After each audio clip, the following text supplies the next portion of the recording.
पांडुरंग आई माडेश्वरीस, पंढरीचा पांडुरंग आई माडेश्वरीस नतमस्तक होतो।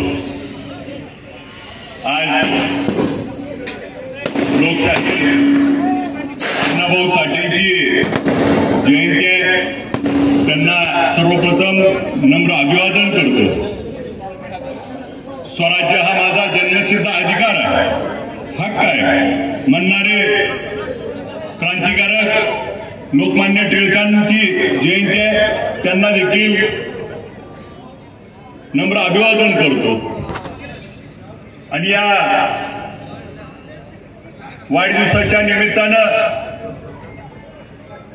हबप जळगावकर महाराज असतील, माजी कलेक्टर गोकुळ मोवारे साहेब असतील, अनिल दादा असतील, शहाशिरजी असतील, आमचे सर्व नगरसेवक बंधू असतील, संभाजीराजे शिंदे सर्व उपस्थित, रावसाहेब नाना असतील, सर्व उपस्थित, सर्वांची माफी मागून नावं घेण्याचा थोडं शक्य नाही। सर्व माझे जीवाभावाचे सहकारी, समोर उपस्थित असलेले सर्व तरुण, वडीलधारी, ज्येष्ठ पत्रकार बंधू, माझ्या मायमाऊली आणि सर्व उपस्थित,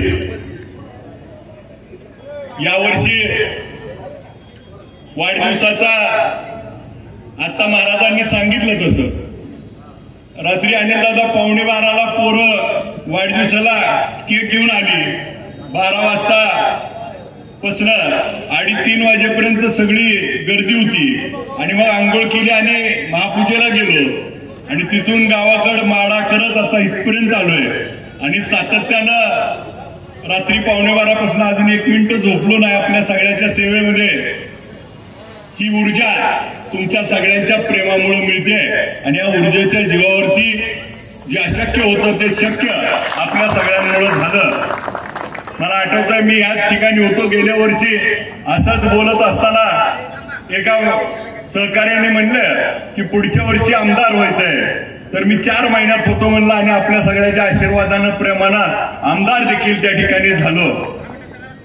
मगाशी येताना आमचा धनुदादा गणेश ननवरे गाण्याच्या ठेक्यावर नाचत होते आणि सांगा म्हणत होते आमदार आलाय म्हणून, कारण काही जणांनी आमच्यावर टीका केली होती की किरणराज मेंबर की स्वतः फुलं उधळून घ्यायची, परंतु फुलं आणि जेसीबी मिळतील पण माणसं तुम्हाला कुठनं आणायची हा प्रश्न तुमच्या पुढे आहे।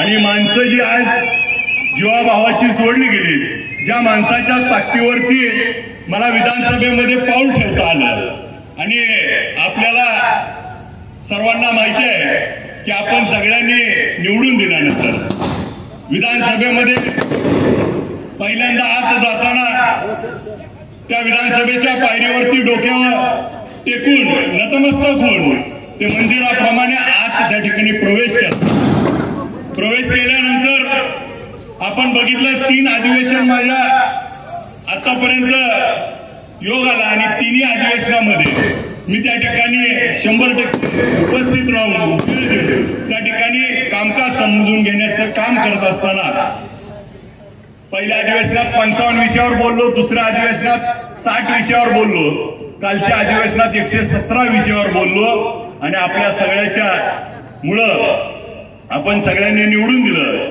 म्हणून तालिका अध्यक्ष पदाच्या खुर्चीवर देखील आपल्या सगळ्याचा एक सेवक त्या ठिकाणी सेवा बजावण्याचं काम देखील करण्याची संधी मिळाली। एका बाजूला गेल्या वाढदिवसाला एक वक्तव्य फक्त की 4 महिन्यात आमदार होतो आणि त्या ठिकाणी आमदार होता आलं आणि एका वक्तव्यानं आमदार झाल्यावर 1.5 वर्ष सभागृहाच्या बाहेर निलंबित होता देखील होतं, त्यामुळे वक्तव्य खूप महत्वाचं असतं। आणि विधान परिषद असेल, विधानसभा असेल, ही तिथे ज्यावेळेस आपण जातो त्यावेळेस लोकांचे प्रश्न किती मांडतो आणि लोकांच्या प्रश्नावरती आपल्याला द्राक्षाचा प्रश्न सगळ्यांनी बघितला की द्राक्षाच्या प्रश्नावरती आपल्या भागामध्ये विषय होते, ज्या ज्या विषयात बोलता येईल त्या त्या विषयात बोलून आपल्या सामान्याची नाळ त्या ठिकाणी आपल्या सामान्याचा विषय त्या मंत्रालयापर्यंत जोडला पाहिजे, विधानसभेपर्यंत जोडला पाहिजे आणि हीच भूमिका आपल्या सगळ्याच्या आशीर्वादानं त्या ठिकाणी घेता. मला वाढदिवसाचा प्रत्येक वेळी वाटायचं नको नको, परंतु गेल्या वर्षी अनिलदादा 2600 लोकांनी रक्तदान केलं. जवळजवळ 3100 लोकांचं डोळ्याचे ऑपरेशन त्या ठिकाणी गेल्या वर्षी मोफत करता आले. आज देखील माढ्यामध्ये सकाळी आरोग्य कॅम्पचं उद्घाटन केलं, तर तिथं ज्यांना बोलायला वगैरे येतं अशा 12 लहान मुलांचे सकाळी ऑपरेशन झाले. आज त्या ठिकाणी 60 ऑपरेशन त्या ठिकाणी पुढे करायचे आणि आरोग्याच्या कमिटीवर त्या ठिकाणी सरकारनं संधी दिल्यामुळं आरोग्याच्या कमिटीवर काम करत असताना आतापर्यंत मला 1 वर्ष साहेब व्हायचंय. आतापर्यंत 1 कोटी रुपयाचा मुख्यमंत्री सहायता निधी आपल्या मतदारसंघामध्ये सामान्य लोकांना मिळवून देण्याचं काम त्या ठिकाणी केलं आणि सातत्यानं आपल्या सगळ्याच्या सहवासात आपल्या सेवेमध्ये असाच अविरतपणे त्या ठिकाणी राहण्याची आपल्या सर्वांना ग्वाही देतो. जळगावकर महाराजांनी दिलेला आशीर्वाद, आपल्या सर्वांनी दिलेला आशीर्वाद, पंढरीचा पांडुरंग आई माडेश्वरी ही माझ्यामध्ये त्या ठिकाणी कृतज्ञता आणि नम्रपणा आयुष्यभर जन्मभर त्या ठिकाणी टिकेल यासाठी आशीर्वाद देईल. मला आपल्या सेवा करण्याची अधिक संधी आपण सगळेजण द्याल. उद्याच्या काळामध्ये काही गोष्टी घडणार आहेत, काही गोष्टीचं उत्तर आपल्याला सेवेतून, आपल्या कामातून आणि आपल्या कार्यकर्तृत्वातून द्यायचंय आणि तीच गोष्ट तिथून पुढच्या काळात अविरतपणे त्या ठिकाणी आम्ही चालू ठेवूया. आपल्या सर्वांचं प्रेम, आशीर्वाद त्या ठिकाणी मला असाच मिळत असतो एवढी मी आपल्या सर्वांना नम्र विनंती करतो. आपल्या सगळ्यांनी एवढ्या मोठ्या उत्साहानं त्या ठिकाणी सत्कार समारंभ, वाढदिवस, वेगवेगळ्या गावात रक्तदान, वेगवेगळ्या गावात आरोग्य शिबिर, त्या ठिकाणी माझ्या काही सहकार्यांनी वृक्षारोपण, आज फळांची 1,500 रोपं त्या ठिकाणी माढ्यामध्ये वाटण्यात आली. आज आमच्या सूरजबाई असतील, रावसाहेब नाना असतील, यांनी आज 9,700 वह्या त्या ठिकाणी दिल्या. प्रत्येकाला आव्हान केलं. माणूस प्रत्येक जण येताना मला एक तर वहीचा गट्टा घेऊन येतोय आणि जवळजवळ 40 ते 50 हजारापेक्षा जास्त वह्या त्या ठिकाणी कलेक्ट झाल्या आणि त्या आता सामान्य त्या गरजू विद्यार्थ्यांना वाटण्याचं काम देखील आपल्याला या माध्यमातून करायचंय.